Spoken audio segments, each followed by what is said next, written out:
Театр бұл халықтың айнасы.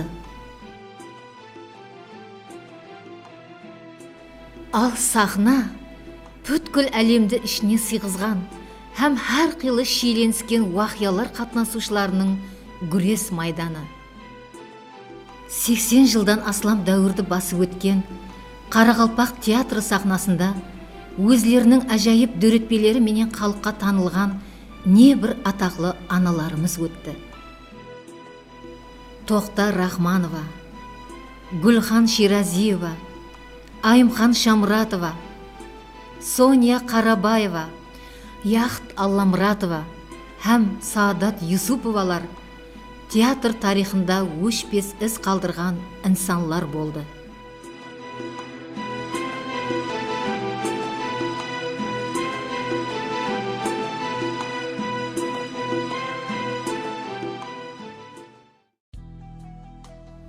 Олардың шеберліктері көплеген қызларға өрнек болып, өнерге деген ықыласын оятып, театрға жетелеп келді. Бірақ ол заманлары ата-аналары қызларын театрға жіберуге қарсы болғанлықтан, айрым тума талант иелері ғана аналары менен келісіп, әкелеріне білдірмей сахна өнеріне қадем қойған. Олар атақлы артистлерге шәкірт болып, өнер мектебін театр сахнасында өтті. Солардың бірі Өзбекстанға қызмет көрсеткен һәм Қарақалпақстан халық артисті Сұлу Алламұратова еді. Ол мемлекеттік театрға 1939 жылы Қоңырат халық театрынан шақыртып алынады. Театрға келген соң, Москвадағы театр өнері институтын біткеріп келген жас артист Халмұрат Сапаровпенен тұрмыс құрып, біргелікте репертуардағы барлық спектакльлерде рөлдер атқара басылайды. Алпамыс спектаклі халықтың сүйіп көретұғын спектаклі болғанлықтан көп жылларға шекен сахнадан түспей тұрады. Осы спектакль арқалы Сұлу Алламұратова халыққа танылады. Енді мен сол қыздың анасын ойнадым ғой. Гүлпаршынның анасын ойнадым. Гүлпаршынның анасын ойнадым. Сонда осы жақта қарап тұрыппыз ғой енді. Сонда Гүлпаршын мияғымда. Ат болыпты миян көлдің тайлары, қойын сатып қозы қылар байлары. Ар жағы Түркістан, бер жағы Қоқан, Хазіретімнің қадем ұрған жайлары. Мойыныңда сұлу қара жалың бар, бұл бәлеге қайдан болдың кіріптар. Көрінесің қара жаның астында, тілің болса сөйлесіңе байшы бар. Сахнадағы қызметінен тысқары қожалықта өнер саласында белгілі болған ол қызларды тәрбиялады. Әсіресе Төлепберген Қайыпбергеновтың Қарақалпақ қызы романы бойынша түсірілген Қайсар қыз фильміндегі Гүлбеке образы оның дөретушілігінің шыңы болды. И я пригласил ее и не ошибся, потому что она действительно прекрасно сыграла в этом фильме. Она создала настоящий национальный образ женщины-каракалпачки. Agar da mana shunaqa ona bo'lmaganda, Сұлу ona, bu film shu 40% kuchini yo'qotadi. Что с тобой, мамочка? Проездом была в Тунауле. Гляжу, совсем плоха, и присмотра за ней никакого. Вот и надумал к тебе привезти. Другой родни нет. Сговорились за моей спиной. Эй! Кто просил ее сюда привозить? А если она заразная, что с нами будет, об этом вы не подумали? А ты, коль добрый такой, по мне ее хоть на голову себе сажай. Опомнись, Гульбекерине. Весь род наш позоришь. По всей степи молва пойдет, не отмоешься. Эй, не твоя забота, большевой.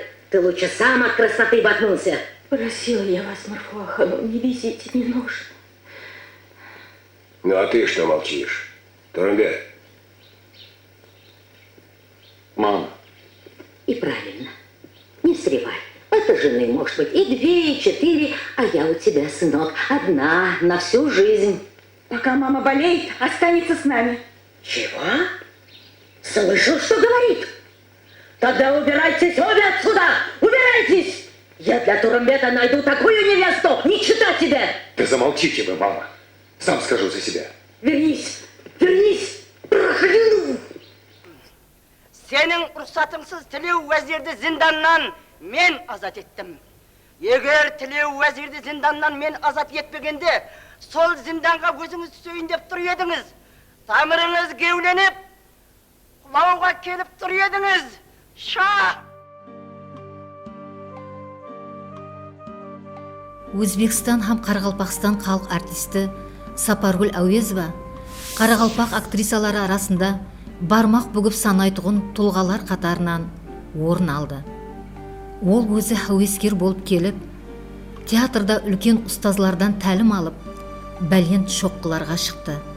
Өзінен кейінгілерге оллы ұстаз болды. Ол дөреткен құмар аналық, теңге бике, пәрмән бибі образлары Қарақалпақ сахнасындағы дөрелген қайталанбас образлар болып қалды.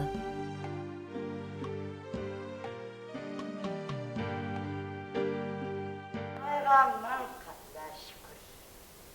Tartqan azaplarımdan Kərimcanımның minnetlері босқа көпседі. Mine endi balam оқуын бүткен театр. Sizin de peşeneniz жарық екен Құдағайжан. Toydu үлкен қыламан. Düşmanlarım көп. Vay Құдағай, sizde düşman ne qılады? Hay Құдағайжан, olay demeң. Sizin de düşmanlarınız көп. 11 avga xabar qılaman. Mayli, 7 qap güçtü palav qılaman. Sen pəsке düşsün Құдағай.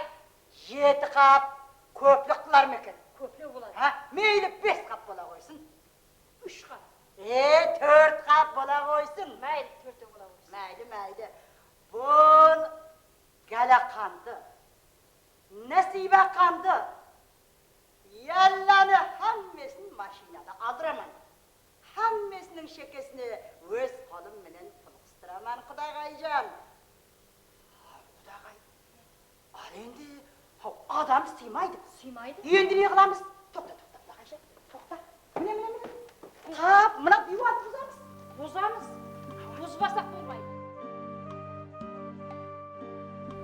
Психологиялық образларда қаһарманның ішкі кешірмелерін тамашагөйлерге сөзсіз жеткеріп беруде актерлардан хақиқи шеберлікті талап етеді.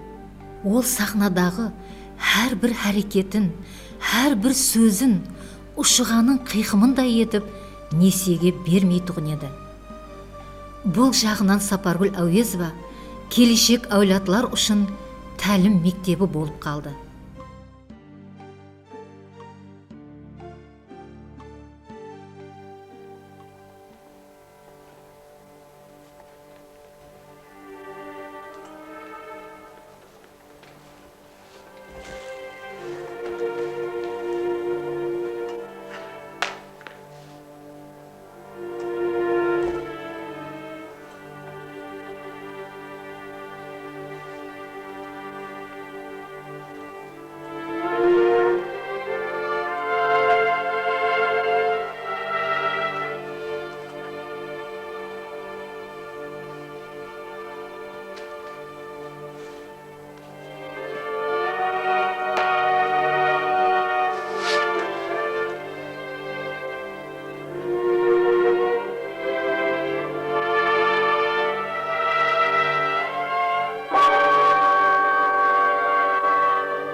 Өзбекстан һәм Қарақалпақстан халық артисті Оразгүл Дәулетова өзінің дәслепкі рөллерін Төрткіл халық театры сахнасында дөретті. Атқару шеберлігі менен театр қанегелерінің көзіне түскен соң мәмлекетлік театрға шақырылады. Мәмлекетлік театр сахнасында күйеуі Оразбай Үмітқұловпенен бірге рәң-бәрең образлар дөретіп, халық назеріне түседі. Әсіресе оның келін комедиясындағы Ұлбике образы тамашагөйлердің ядынан шықпастай болып қалды. Көзің қайда кетті балам? Хау адам деген өмірлік жолдасын сайлап, шаншып алмай ма екен? Хау мына алакөлектей бәлені қайдан таптың? Кемпіріңнің сықылы мынау, ғарыңның сиқы анау, сулардың алдында тәреп суын жылытып, ыстысына, суығына қарайтұғын бір пәкізе келін жұмсармыз десек, хау әкелгеніне қара. Хеткеле қатып тұрған бір бәле, ал сынаптай бір жерде тұрмайды. Жуылмаған қасықтай соғылсып бара тұрған біреу. Тең еменен, тезек қабеменен дегендей, айланып келгенде біздің теңіміз шағы болды ма? Жаным-ай. Ау, айтпай-ақ қояйын, үндемей-ақ қояйын десем, ау, ішім өртеніп бара тұрса не қылайын? Ау, кімнің келді таң атпай тұрып босанған бұзаудай шапқылап жүр? Оразгүл Дәулетова сахнада әрқилы мінездегі аналар образын жаратты. Қайсы рөлі болса да, оның әрбір сөзінен, әрекетлерінен жасалмалықты тінтіп тағу да мүмкін емес еді. Ол Қарақалпақ сахнасында әрқилы жанрдағы жергілікті һәм басқа да халықлар драматурглерінің қалемінен дөреген спектакльлерде қатар образлар дөретті. Солардан Тәжетдин Сейтжановтың «Мені судылаңлар» драмасында ана образы, Қыпшақбай Мәтмұратовтың «Бір үйде екі өмір» спектакліндегі соқыр кемпір Хәмре ана образы көплеген шәкіртлер үшін сабақ болды. Dünyada әке мехріне зар болып нәресте бозламасын. Мен анаман, аналығым атынан нәрестелердің жыламауын, dünyada бейгүнә нәрестелердің көз жастарының төгілмеуін сұранып өтінемен. Жыламасын, жыламасын, бұл dünyada тек қана нәресте жыламасын. Бұл үлкен сахна аналарын халыққа танытқан хақиқи образлары пленкаларда жазылып қалынбаса да, олардың ізінде іслерін давам етуші шәкіртлері қалды. Сахна пүдайысына айналған бұл аналарымыздың ұстазлық етіп сахнаға тұңғыш рет жетелеп шығарған шәкіртлерінің бірі Қарақалпақстан халық артисті Маржан Халмұратова. Маржан Халмұратова Қарақалпақ сахнасында әрқилы жанрдағы әлуан түрлі образлар дөретіп, халықтың сүйікілі перзентіне айланды. Оның үшін өнер мектебі, театры жәмәті болды.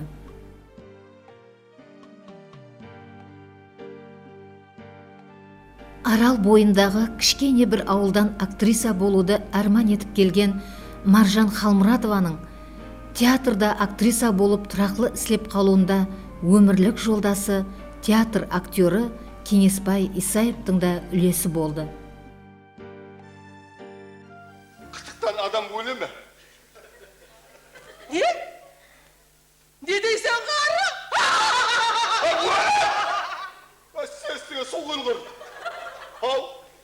Адамды қытықлап өлтіруге бола ма деймін, мәңгүр. Мен күнде адам қытықлап өлтіріп жүріп бедім. Өлесен біле қар. Солай ма елі? Берман кемпір. Берман кемпір. Осылай, тұр. Йоу, бісміллә. Субханалла.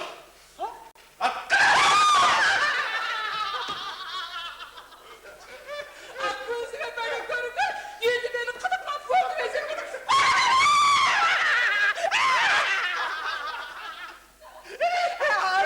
Ағасы қойса, күнә күрдісі епті.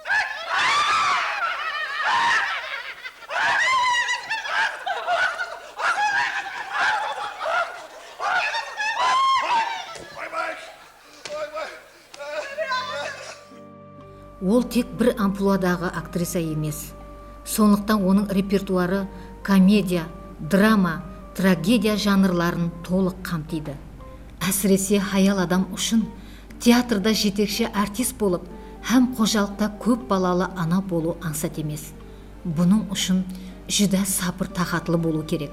Күйеуі Кеңесбай Исаевпенен бірге бір тарауда іслеп, балаларын гастроллерде бірге алып жүріп өсірді.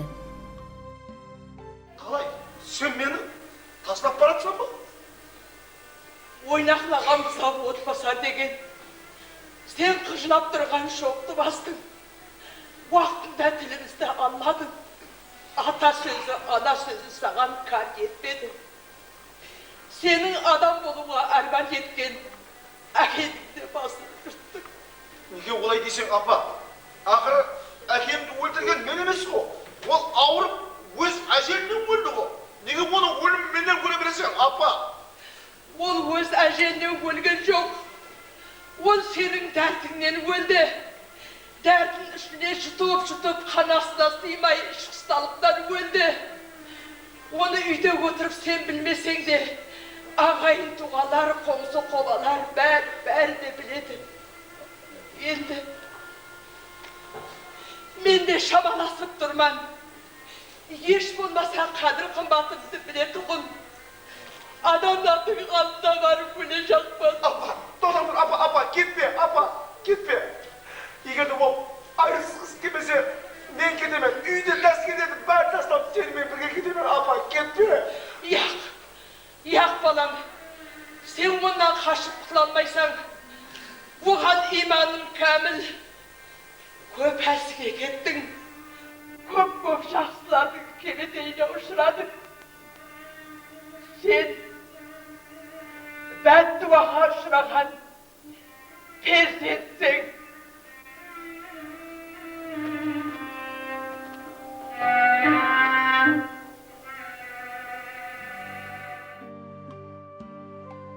Қарақалпақстан халық артисті Зәуре Саипова театрға үлкен актриса боламан деген ниетпенен келді. Сахнаға көпшілік арасында сөзсіз рөлдер менен қойған бірінші қадемінен басылап ақ, бұл өнердің көп ізленуді, ерінбей үйренуді талап ететұғын кәсіп екенлігін аңлай басылады. Ол театрға келіп, екі бақытын бірден тапты. Біріншіден, жаслайынан арман еткен актриса болу бақытына ерсісе, екіншіден, Қарақалпақтың бірінші қанегелі қыл қалем ұстасы Қадырбай Саиповтай ел сүйген перзенттің зайыбы болды. Театр сахнасында сол уақытта сахналастырылып атырған әр қилы тарихи һәм заманауи спектакльлерде ұстазлар жәрдеміменен рөлдер атқара басылады. Аманлық па өзі? Бұнша жүзің сол ғой? Аманлық емес. Не болып қалды? Мен сені әттегі соқыр көзденде жас шығаратуын жауыз деп ойламасайдым. Өй, не қылды екен десем, қашшана ана енім жамаллаған екен ғой. Нәмінаған кемпір, адам жамалуға иялмайды. Сен соқыр көзден жас шыққанын көрдің бе? Я? Ал мен көрдім. Әзір ғана апаңның екі иіні солқылдап, соқыр көздеріне жас парлап тұрғанын көздерім менен көрдім. Мен сені ұзуаққа дейін өзақ түсінердеп, тісімнің суын сорып келдім. Барып тұрған арғыжданы жоқ, намыссыз, ақымақ екенсің. Мен не қылып бат сені кемпірлерге? Енді ондан артық не қылайын деп едім. Енді ондан артық не қылашақсың? Тап осы үйдің бойдағындай қалеген уағында жатырсаң, қалеген уағында тұрасаң. Бір нәрсе дей алмайды қылатығының, милләт шығаратығының жән-жән. Тілегіңді тілеп, жолыңда құрбан болып жүрген аналарыңның әйтеуір бір өтінішін орындауға шамаң жетпей, қарағым шырағына қайтаратын сөгіс. Әттегі қол жұмсадан да тайынбайсың. Сонда жөнлеріне отырсын. Менің миымды қайдағы бір қауіпек насияттармен айландырма. Ал яқшы, олардың беретіғына қауіпек насият екен. Ал сен оқыған сауатлы азамат екенсің. Сонда неге сол кемпірлерменен келісіп тілді болмайсың? Ауышыпсың деймін. Ал сондай көр, көкірегі дүткіштей қараңғы. Еш нәрсені түсінбейтін кемпірлермен қалай тіл табысуға болады? Олай болса, ақ сүт беріп асырап адам қатарына қосқан аналарымды саған аяқ астетіп қоя алмаймын. Адамның есінде мәңгіге мөрленіп қалатұғын дәслепкі рөллер, тұңғыш перзентінің дүнияға келу қуаншылары, бұлардың әммесі адамның өмірге деген құштарлығын арттыратұғыны сөзсіз. Есін білмейтұғын уақыттан ата-анасынан айырылып, жетім өскен Зәуре үшін бұлар күтілмеген табысылар еді. Осындай өмірдің ләззетіне толы бір дәуірде Қадырбай Саипов тосаттан қайтыс болып, Зәуренің басына ауыр мүсибет түсті. 3 қыз, бір ұл менен 25 жасында жесір қалды. Бұл тек Зәуре Сайыпова үшін ғана емес, ал бүткіл Қарақалпақ көркем өнері үшін ауыр жоғалту болды. Жанашырлар менен театр жәмәтінің қолап қуатлауы Зәуреге мәдет болды. Ол перзентлері тәрбиясы менен шекленіп қалмай, театрдың жетекші актрисасы болуға да ерісті.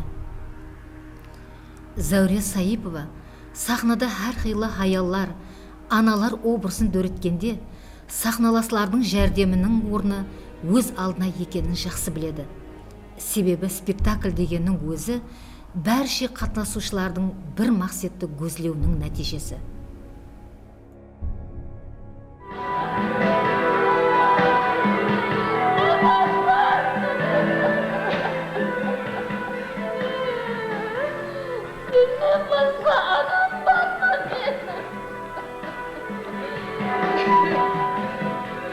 Бақытқа бұны айтасаң ба, я айтпайсаң ба, бұны өзі білесің. Жақсы, апа, ол естпесін. Еш вақытта естпесін. Жетімліктің қорлығы жасым нешеде болса да бәрібір қорлық екен. Ешкімізді бақыттың көлі қабармасын, ағажан. Бұны енді ешкімге айтпа. Айтпай, ағажан. Бұл жазаны өзім тілеп алдым ғой. Келіме бола айттың ғой, ағажан.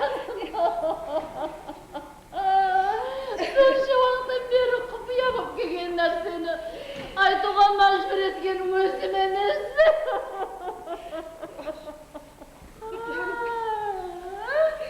Ағажан, бақытқа айтпаға өтемір. Айтпа, айтпа, ағажан, айтпа.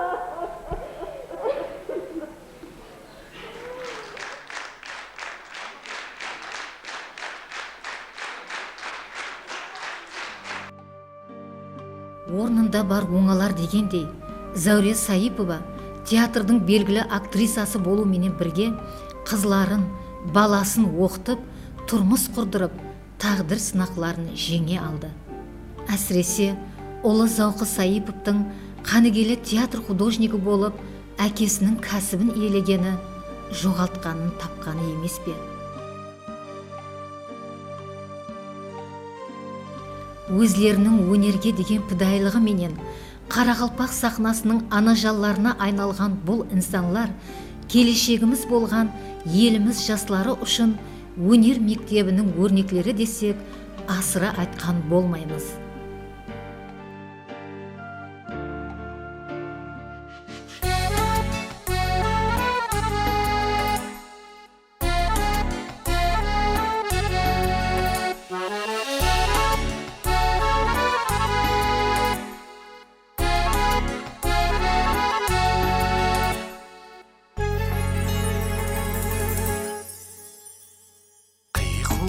Құслар тағы сап тартып бара тұрма, қиқулап құслар тағы сап тартып бара тұрма. Кеткенде жаслық шағым қазлардың қанатында, кеткенде жаслық шағым қазлардың қанатында.